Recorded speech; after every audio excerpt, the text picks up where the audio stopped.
todos y todas. La pregunta que contestaremos hoy es ¿quiénes son los justos entre las naciones? Y lo primero que hay que saber cuando hablamos de ese término es que es el término utilizado para designar a las personas, individuos y familias que arriesgaron sus vidas durante la Segunda Guerra Mundial para salvar judíos. Estamos hablando del contexto del Holocausto, del genocidio judío perpetrado por Alemania nazi y sus colaboradores. ¿Cuándo se empieza a utilizar el término? En 1953. En este año, el Estado de Israel decide inaugurar y establecer una institución de la memoria de los sobrevivientes, la memoria de las víctimas del Holocausto. Y ese lugar se llama Yad Vashem. Hasta hoy se encuentra en la ciudad de Jerusalén, en el Monte del Recuerdo. Este mismo año de 1953, el Parlamento israelí aprueba una ley que reconoce y honra la memoria de los individuos o familias no judías que arriesgaron sus propias vidas y a las de sus familiares para salvar judíos. Y esa ley dice que quien se encarga de rendir el homenaje y el honor a esos justos es el propio Yad Vashem. ¿Por qué los llamamos de justos entre las naciones? En la literatura rabínica, en la tradición judía, encontramos el término justos entre las naciones para describir a un no judío que acudió en ayuda de judíos en tiempos difíciles o para describir a aquellos que respetan los 7 mandamientos de Noé, recordando que uno de los mandamientos es no matarás. Ahora, ¿quién puede recibir el título de justo entre las naciones? Hay criterios. Veamos. El primer criterio, no ser judío y haber participado activamente del rescate de uno o más judíos. Segundo criterio, no haber recibido nada a cambio, es decir, la motivación fue únicamente salvar a judíos perseguidos. Es decir, que el rescate no se realizó para obtener ganancias económicas u otra recompensa personal, como convertir a los sobrevivientes a su religión o adoptar a estos niños salvados. La persona debe haber salvado a un judío estando prohibido, o sea, poniendo en riesgo su propia vida en territorios ocupados, y no tener sangre en las manos, es decir, no haber asesinado judíos anteriormente o colaborado con el genocidio judío. Y ese cuarto punto es importante porque al acercarse el fin de la guerra, muchos alemanes que sí mataron judíos anteriormente empiezan a rescatar judíos pidiendo a estos judíos que los salven a ellos, los salven de los juicios que vienen del cárcel y de ser juzgados por crímenes de guerra y genocidios. Entonces, esas personas no pueden recibir el título de justos entre las naciones.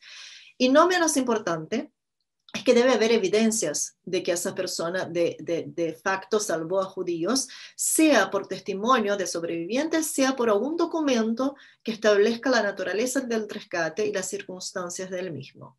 Algo importante para que sepan es que hay muchos casos de diplomáticos que son reconocidos como justos entre las naciones, pese a que no pusieron sus vidas en riesgo, porque gozaban de inmunidad diplomática. Pero todos los diplomáticos que actuaron en contra de sus gobiernos o ignoraron las instrucciones de sus superiores y por lo tanto lograron rescatar judíos, ellos sí son reconocidos como justos entre las naciones. Y también tenemos el caso de los monasterios, iglesias y órdenes religiosas, donde el título se otorga al titular de la institución religiosa, es decir, a la persona que dirigió y asumió la responsabilidad. En algunos casos especiales, cuando los miembros de la institución religiosa han actuado en contra de las instrucciones o han hecho más allá de su deber, ellos también pueden recibir el título de forma personal. Hoy en día en Yad Vashem, si ustedes van a visitar, van a ver que hay la Avenida de los Justos, donde es una avenida donde cada justo al principio era invitado a Israel para plantar un árbol que tiene su nombre y el país de origen, donde salvó a judíos durante la guerra. Pero afortunadamente con los años el número fue creciendo y hoy en día no solo tenemos la avenida, sino que tenemos el Jardín de los Justos, que es un jardín con un muro del honor, donde pueden ver ahí que hay muchos nombres grabados y cada nombre nuevo es grabado en ese muro de honor en Yad Vashem. Además, los justos reciben un certificado de Yad Vashem y una medalla. Y esa medalla es muy especial, que tiene una frase también de la tradición judía, de la Mishnah, del Tratado Sanedrín, que dice, todo aquel que salva una vida es como si hubiera salvado todo un universo. Y creo que la mejor forma de comprender esa frase es mirando la fotografía que les puse acá, que es la fotografía del Rabbi Meir Israel Lau, con su familia, toda su descendencia, y con las nietas del justo que le salvó, Fedor Mikhalichenko.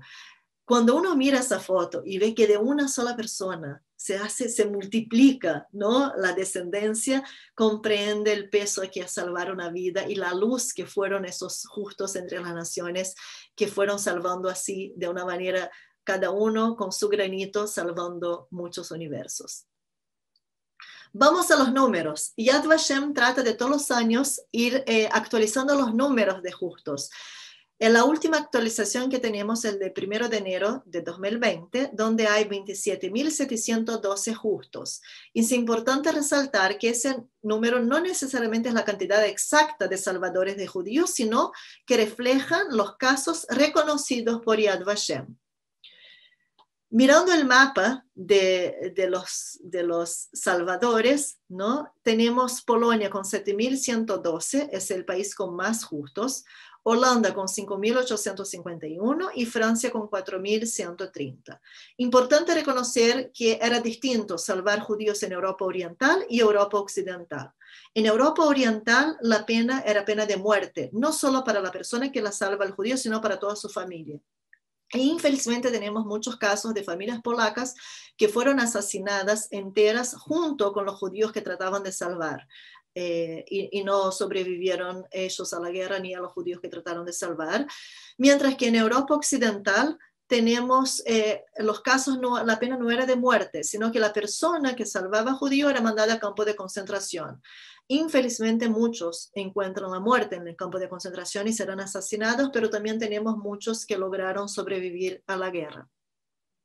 Algo interesante cuando hablamos de los justos entre las naciones es que los investigadores tratan de encontrar si hay algo en común. Y miren, entre los salvadores. La mayoría de los salvadores eran personas comunes y corrientes. Algunos actuaban por convicción política, ideológica o religiosa.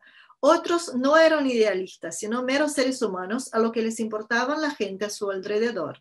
En muchos casos nunca planearon convertirse en salvadores y no estaban en absoluto preparados para el momento en que debieron tomar una decisión de tan largo alcance. Eran seres humanos comunes y es precisamente su humanidad a la que nos conmueve y que debería servirnos como modelo.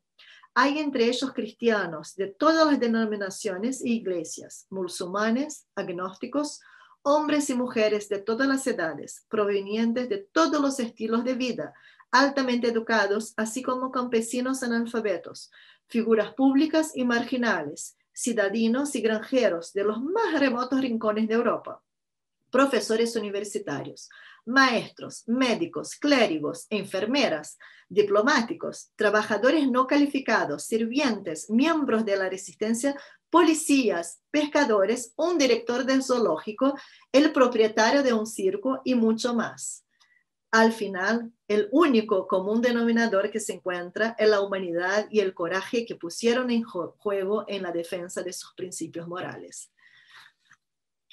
Y de toda esa lista de los 27.712 tenemos 2 chilenos y hay mucho orgullo acá. Una es María Edwards, que actuó en París, y el otro es Samuel del Campo, que actuó en Rumania. En el próximo video hablaremos de ellos dos. Y vamos a terminar con un mensaje que Yad Vashem nos transmite sobre los justos entre las naciones. Ser observador pasivo era la regla. Rescatar era la excepción. Por más difícil y atemorizador que fuese, el hecho de que algunos hubieran hallado el coraje para convertirse en salvadores demuestra la existencia de cierta libertad de elección y que la salvación de judíos no estaba fuera de la capacidad de las personas comunes a lo largo de la Europa ocupada. Los justos entre las naciones nos enseñan que cada persona puede marcar la diferencia. Ojalá así sea. Nos vemos en la próxima. Muchas gracias. Chao.